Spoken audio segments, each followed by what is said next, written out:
Hi, nice to meet you. Please tell our viewers what's your name and your company name. My name is Jane King, and my company is LilaMax Media, and I do TV in the US, but a lot of blockchain and crypto interviews and shows.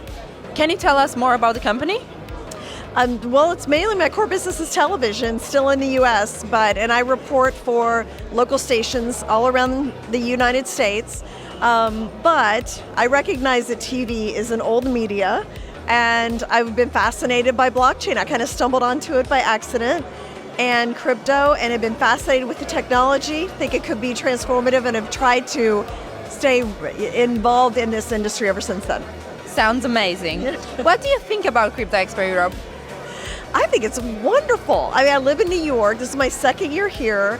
It's well organized, lots of great information. I learned a lot of things here, and I took notes, and I'm going to take it back. I'm going to share it with my friends and my kids because they're also interested in this as well. They're teenagers. And I think Bucharest is wonderful. Like, I was here last year, so I came back, and I'm like, there's my favorite coffee shop, there's my favorite pizza place. So I look forward to next year. I'm glad to hear that.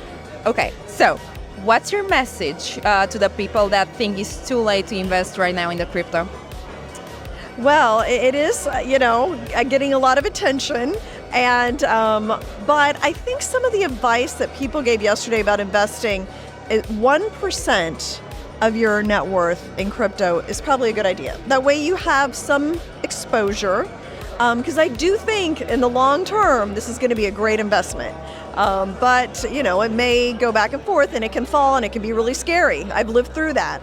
It takes a couple of years for it to come back, but I think 1% of your net worth in it is a good way to be exposed without too much risk.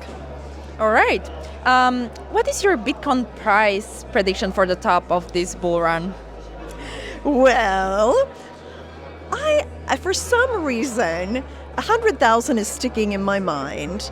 And I'm keeping an eye on Ethereum too, by the way, because it's also doing very well, and there's expected to be an ETF approved for Ethereum later this year. So I think both of them are going to do really well in 2024. All right, one more question.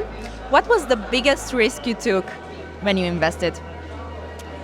Well, I think just sticking with it, because I first got involved in 2017. So Bitcoin was about 3,500, 3,700, something like that.